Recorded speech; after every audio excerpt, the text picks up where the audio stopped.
Bonjour à tous les amis, tout d'abord laissez-moi vous souhaiter une excellente année 2019. Bon, je suis un petit peu en retard, mais le cœur y est. Aujourd'hui, je vous propose de voir dans une première partie une petite rétrospective de ce qui s'est passé pour moi et pour la chaîne en 2018, et dans une seconde partie de faire un petit tour d'horizon de ce qui va se passer pour moi et pour la chaîne en 2019.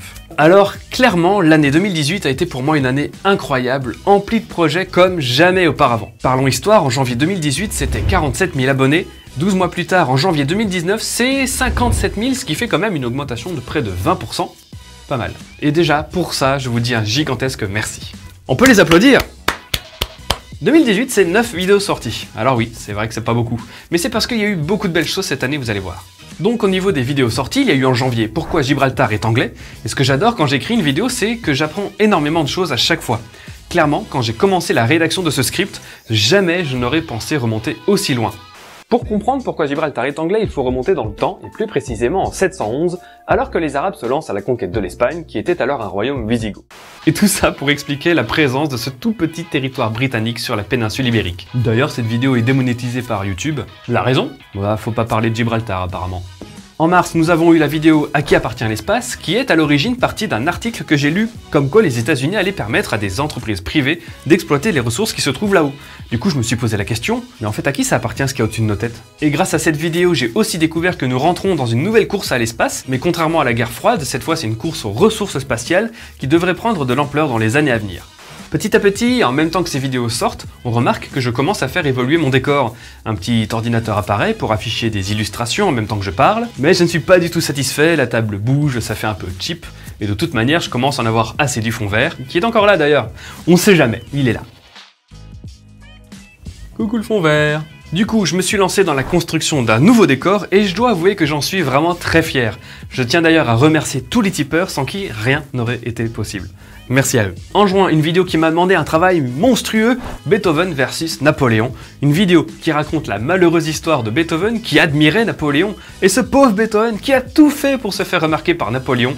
Il lui dédie même une symphonie, et Napoléon qui en avait absolument mais rien à faire, qui en plus s'est déclaré empereur ensuite, et on va dire que Beethoven a moyennement apprécié. En août, l'incroyable histoire de Stanislas Petrov qui a eu, le temps d'une soirée, le destin du monde entre ses mains en évitant un conflit nucléaire. Je suis vraiment fier de cette vidéo car c'est une histoire vraiment très connue, mais j'ai réussi à faire un storytelling très intéressant et donc à vous raconter cette histoire d'une manière qui n'a jamais été faite, en tout cas à ma connaissance, et tout en ajoutant le contexte, prof d'histoire oblige, et plusieurs détails dont on ne connaissait pas l'existence. Allez la voir, j'aime beaucoup cette vidéo. Longtemps après, sans doute le plus gros projet jamais réalisé à ce jour, la vidéo L'homme des cavernes, un mythe, une vidéo commandée par la Semi-Tour Périgord qui gère la grotte de Lascaux. Et là, je vous laisse imaginer mon excitation lorsque j'ai reçu un mail de Lascaux. Une vidéo géniale, mais qui a nécessité des jours entiers pour rédiger le script afin d'être au plus sûr au niveau historique et scientifique. 3 jours de tournage, c'est juste fou en fait, c'est la première fois que j'ai un tournage sur plusieurs jours. Et je tiens d'ailleurs à remercier Antoine Binet qui m'a accompagné et a été mon cadreur et acteur sur cette vidéo. Les plans à la grotte de Lascaux sont juste sublimes, merci à lui et merci à vous. Si vous n'étiez pas là, jamais je n'aurais eu l'occasion d'avoir la grotte de Lascaux pour moi tout seul.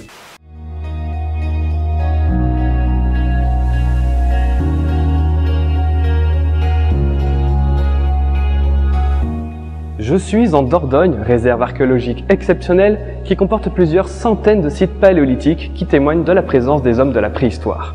On y trouve des habitats, des exploitations de matières premières et des dizaines de grottes ornées. Et parmi celles-ci, la plus connue et la plus spectaculaire est sans aucun doute Lascaux.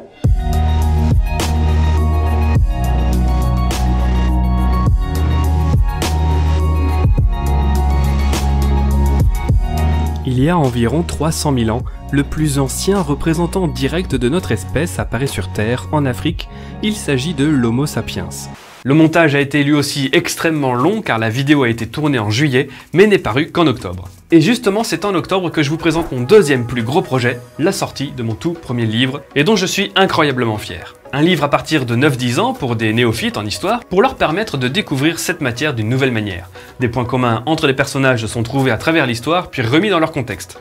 Ainsi, on rentre par la petite histoire pour découvrir la grande. Toujours en octobre, un mois prolifique ma parole.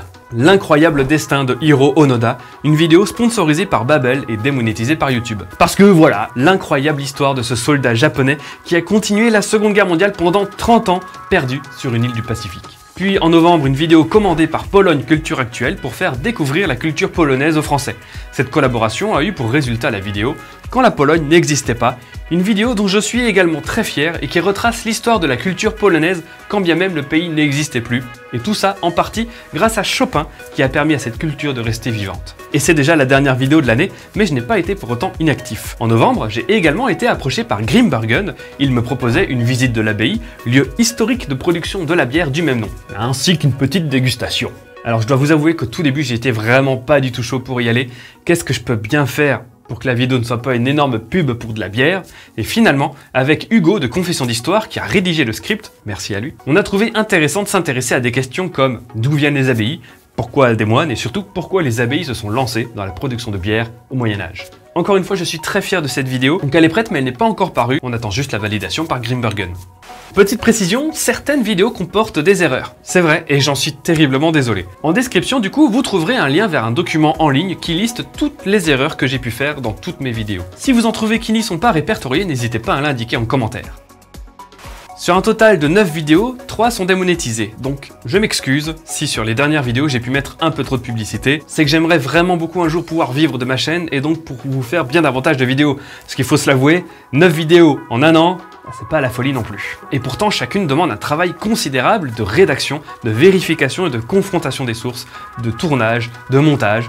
La plupart des cartes qui apparaissent à l'écran sont faites avec ces petites mains. Et faire une seule carte, ça peut être extrêmement long. Je travaille facilement entre 80 et 90 heures pour produire une seule vidéo d'une dizaine de minutes. Et dans le même temps, je suis enseignant, donc j'ai peu de temps libre, contrairement à ce que certains peuvent croire. Et alors si vous souhaitez me soutenir dans ce projet, n'hésitez pas à aller faire un tour sur Tipeee, sur Utip, ou même juste par un commentaire, un petit like, un partage. Dans tous les cas, je serai extrêmement touché par toutes vos attentions. Et de toute façon, les chiffres parlent d'eux-mêmes. 10 000 abonnés en un an pour 9 vidéos, c'est juste incroyable. Et merci! Et justement, il n'y a eu que 9 vidéos parce que 2018, c'est plein d'autres projets. Le livre, qui m'a demandé un temps incroyable, mais 2018, c'est aussi le tout début à la télévision. En décembre, France 3 m'a contacté pour une nouvelle émission qui devrait sortir en mars 2019. Alors je ne serai pas un présentateur régulier, c'est juste que de temps en temps, je serai sur le terrain pour faire découvrir le patrimoine historique de la région Centre-Val de Loire. Et donc pour l'instant, on a tourné déjà 2 émissions, une à Chartres et l'autre... surprise lorsqu'elle sortira. Dans tous les cas, vous pouvez me suivre sur les réseaux sociaux, je vous dirai quand est-ce que les vidéos sortiront. Et 2018, ça a été une année de folie. Les vidéos, le livre, le privilège d'être allé à l'abbaye de Grimbergen et surtout d'avoir eu la grotte de Lascaux pour moi, tout seul. En fait, c'est tout simplement incroyable que d'avoir été tout seul dans cette grotte. Alors, certes, c'est que la reproduction, j'y revenais pas quand même. J'y revenais pas, c'était incroyable. Vraiment, un des plus beaux moments de ma vie. 2018, c'est encore bien plus que ça. C'est possible ?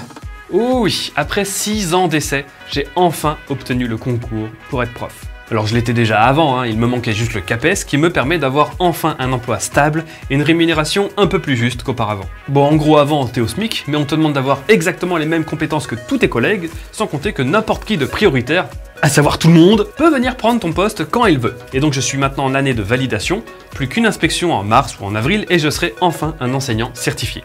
2018, c'est aussi une année incroyable car je suis devenu papa. Ça me fait encore bizarre de le dire. Je dois vous avouer que plus je voyais le ventre de ma femme grossir, plus j'avais peur. Peur des responsabilités qu'un enfant engendre, peur de ne pas être un bon père, peur que cet enfant à naître bouleverse ma vie, et il l'a bouleversé. Lorsqu'il est venu au monde, j'étais carrément en train de chialer, et pas qu'un peu, la sage-femme m'a regardé très bizarrement.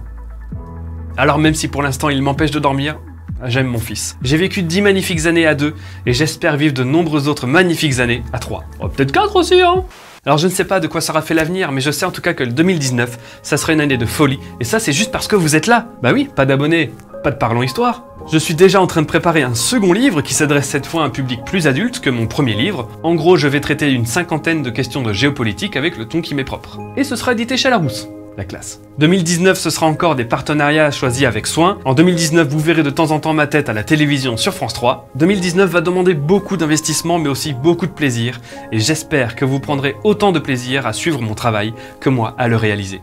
Merci beaucoup pour cette année 2018. Merci beaucoup de me suivre, de me faire confiance. Merci d'être là pour écrire l'histoire de cette chaîne ensemble. Je vous dis à très vite dans une prochaine vidéo. Ici c'est Baptiste et il est temps de parler histoire.